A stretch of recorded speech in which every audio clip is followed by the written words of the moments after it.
sedang menikah ilmu di Pondok Pesantren Hidayatullah, juga ibu-ibu. Kita tahu bahwa rukun Islam itu ada 5. Yang pertama adalah syahadat, ya. Yang pertama adalah syahadat. Kenapa syahadat ini diletakkan di bagian pertama, yang rukun pertama? Karena syahadat ini memang semacam pintu gerbang atau sumpah setia, janji setia ketika kita mau menjadi sebuah anggota. Kalau Islam, masuk Islam itu adalah syahadat dan syahadat. Kalau kita mau menjadi anggota sesuatu perkumpulan juga namanya janji setia. Itu ada sumpahnya. Nah, kita sebagai orang Islam itu disumpah dengan syahadat, dijanji dengan syahadat, kita berjanji dengan syahadat. Begitu juga ketika orang Muslim, Nasrani maupun Yahudi, kalau mau masuk itu harus syahadat dulu. Kalau nggak syahadat, biarpun dia zakat, dia haji, dia salat itu tidak diterima, sia-sia. Karena syahadat ini sebagai rukun Islam juga sebagai syarat keimanan, ya, sebagai syarat keimanan. Tidak akan menerima seseorang kalau tidak mengakui Allah dan Rasul. Makanya syahadat ada 2. Syahadat ada 2. Kita sebut adalah syahadat kain, yaitu syahadat Rasul dan syahadat tauhid dan syahadat Rasul, syahadat tauhid dan syahadat Rasul, syahadat kain, ya, ada 2 syahadat.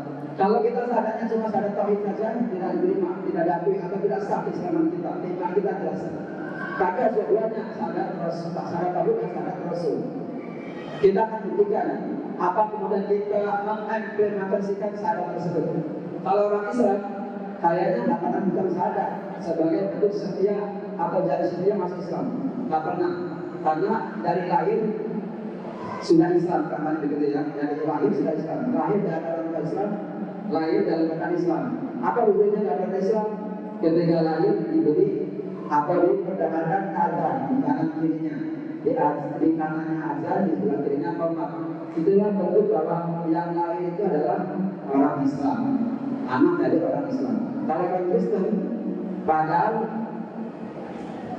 waktu dalam kandungan si janin tadi, calon anak tadi mengakui adanya Allah,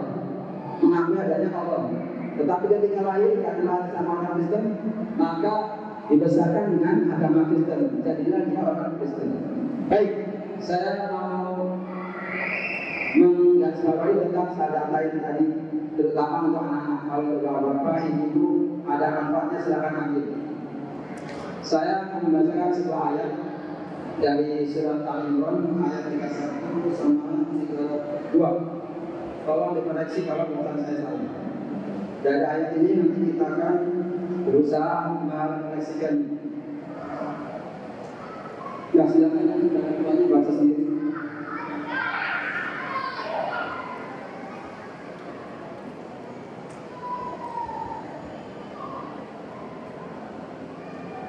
A'udzubillahi minasyaitonirrajim. Bismillahirrahmanirrahim. Qul in kuntum tuhibbunallah. Artinya, katakanlah jika kalian mencintai Allah, fattabi'uni yuhibbukumullah, maka ikutilah aku, supaya Allah mencintaimu. Wa yaghfir lakum dzunubakum, dan Allah mengampuni kalian akan dosa-dosa kalian. Wallahu ghafurur rahim, sesungguhnya Allah Maha Pengampun Maha Penyayang. Ayat ketiga, Qul atiullah wa rasul, taatilah Allah dan Rasul. Wa in tawallaw wa in Allah la yuhibbul kafirin. Jika kamu berpaling, ketahuilah bahwa Allah tidak menyukai orang-orang kafir. Ini orang kafir pertanyaan, tapi kita bisa mengartikan orang yang mengingkari kerasulan. Anak-anakku sekalian, ya saya lebih cenderung ke anak-anak ya. Kalau bapak-bapak barangkali saya terlalu langsam. Tapi sekali lagi, kalau ada baiknya silakan ambil, kalau tidak ada baiknya anggaplah ini sebuah nasihat yang perlu disampaikan. Anak-anakku sekalian, syahadat itu implementasinya atau aplikasinya adalah pengakuan adanya Allah dan adanya Rasul. Pengakuan ini harus diikuti dengan mengikuti dan ketaatan pada Allah dan Rasul. Kalau pengakuan jalan ketaatan dan mengikuti Rasul, maka syaratnya boleh dibilang tidak sempurna. Atau sumpah setianya boleh dibilang apa-apa gitu ya. Kita buktikan bahwa syahadat itu adalah mengakui adanya Allah dan itu adanya Rasul, sekaligus mengikuti apa yang Allah katakan, Allah firmankan, dan apa yang Rasul sabdakan, gitu ya. Kalau misalnya Rasul mengatakan, makanlah kalian dengan tangan kanan, maka tiada pilihan lain bagi kita sebagaimana harus makan dengan tangan kanan. Sehingga kita mengatakan diri, konsekuensinya kita tidak mengikuti Rasul, berarti syahadat kita tidak sempurna atau dipertanyakan. Betulkah syahadat kita? Kenapa begitu, Bapak? Anak-anak ibu, setan itu minum dengan tangan kiri. Kalau kita minum tangan kiri, maka kita punya setan. Syahadat tadi itu menolak kita dengan setan, dengan yang selain Allah dan selain Rasul. Ya, mari kita fokus bahwa syahadat tadi adalah menuntun kita untuk kembali kepada Allah sesat fitrah, menuntun kita kepada surga. Kalau kita mau surga, tidak ada jalan kecuali mengikuti Allah dan Rasulullah. Kalau Rasulullah mengatakan, makanlah kalian sambil duduk, jangan berdiri. Maka barang siapa yang makan sambil duduk, maka dia telah mengingkari Rasul. Berarti otomatis kita mengingkari syahadat kita. Ya, jika anak-anak santri makan sambil berdiri, berarti secara otomatis dia mengingkari syahadatnya sendiri, mengingkari Rasulullah Nabi Muhammad. Kalau santri makan sambil pakai tangan kiri, ini tangan kiri, berarti otomatis dia telah mengingkari Rasulullah Nabi Muhammad SAW. Padahal kita sudah berjanji, sudah beriman dengan syahadat tadi, syahadat tauhid dan syahadat Rasul. Asyhadu an la ilaha illallah wa asyhadu anna Muhammadar Rasulullah. Jadi implementasi itu gampang saja. Ya, kalau kita mengaku dari Rasul, maka otomatis kita harus mentaati dan mengikutinya, tidak ada yang lain. Tadi dikatakan, kalau mengikuti Rasul, maka Allah akan mengampuni dosa kalian. Ya, kalau kalian mengikuti Allah, kalau kalian mengikuti Allah, maka ikutilah Rasul.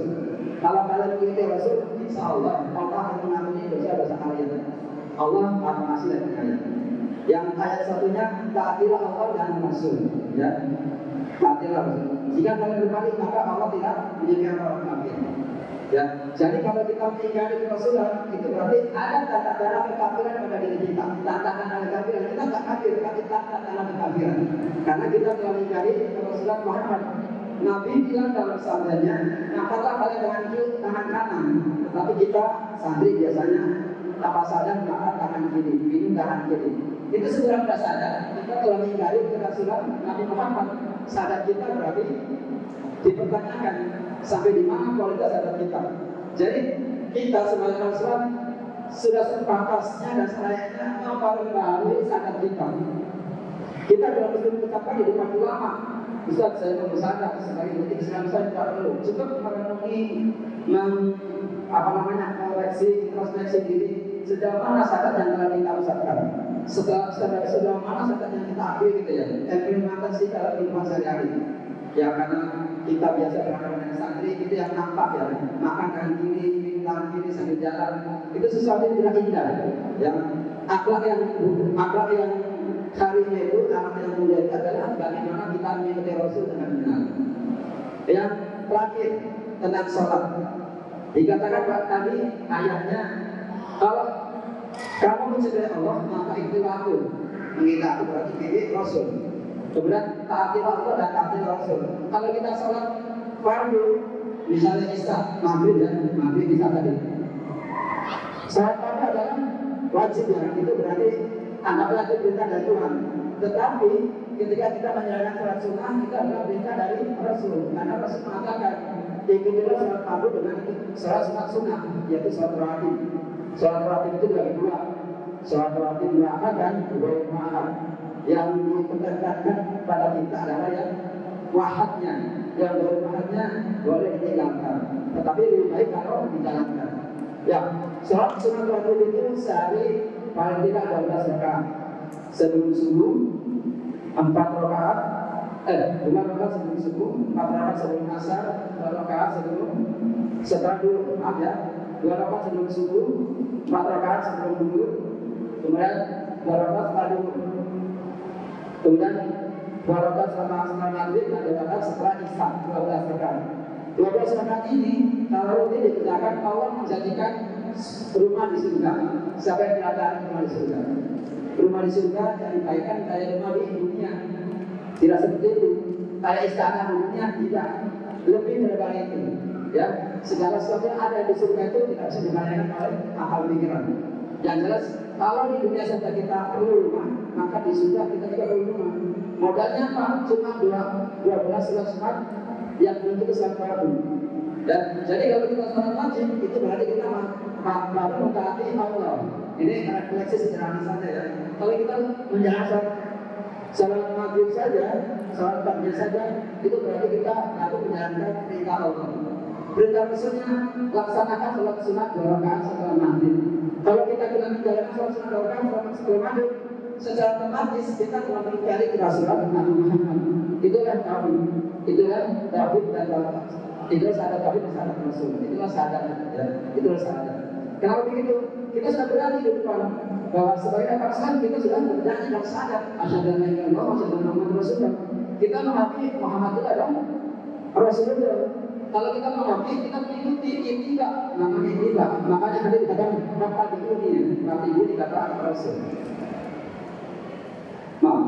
Hati bumi, kata bumi itu ikuti aku, bilangnya kata Rasul. Jadi kalau kita meyakini dan merasa sebagai orang Islam, orang beriman, sadarnya diperbarui terus.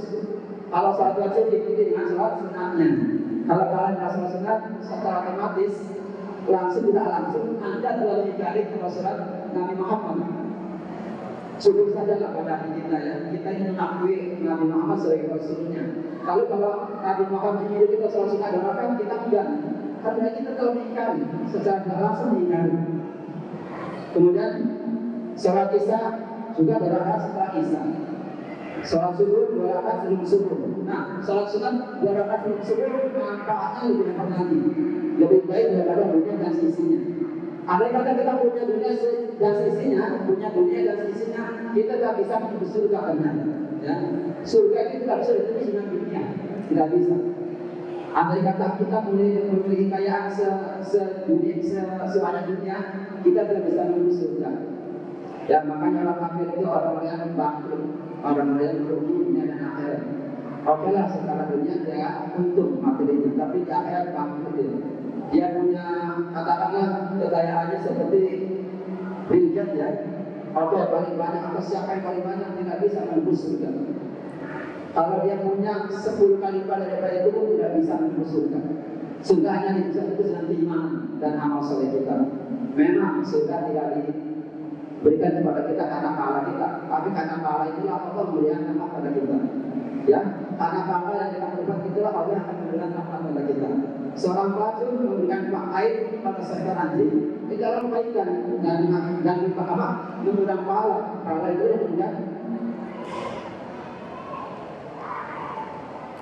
kemudian Allah berikan kepada rahmat dia, rahmat Allah. Jadi pahala itu yang mengundang rahmat Allah. Ya, demikian yang bisa saya berikan. Mudah-mudahan tidak terlalu panjang dan tidak juga terlalu pendek dan seluruh manfaatnya. Sekali lagi saya harapkan pada saat semua kalian masih muda, masih panjang, bahwa ikutilah Allah dan ikutilah Rasul. Taatlah Allah dan taatlah Rasul. Cintai Allah dan cintailah Rasul. Kalau kalian mencintai Allah, maka tidak jalan lain. Jangan makan tangan kiri, jangan minum tangan kiri. Ya apalagi berlari atau berjalan atau berlari. Ini sesungguhnya mengingkari kerasulan Nabi Muhammad. Yang sesungguhnya kalian telah mengingkari kerasulan Muhammad. Ya, ingat sekali lagi, kalau kalian kasih makan tangan kiri, minum tangan kiri, berjalan, berdiri dan berlari-lari, itu berarti secara langsung kalian mengingkari kerasulan Nabi Muhammad SAW.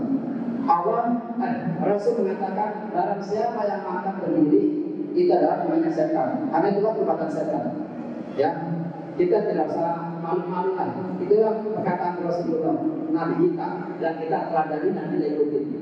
Demikian yang bisa saya sampaikan. Mohon maaf atas segala kekurangannya. Kalau benar itu datang dari Allah, kalau salah itu datang dari saya. Sekali lagi saya mohon maaf atas kekurangannya. Mari kita tutup dengan sama-sama dalam doa.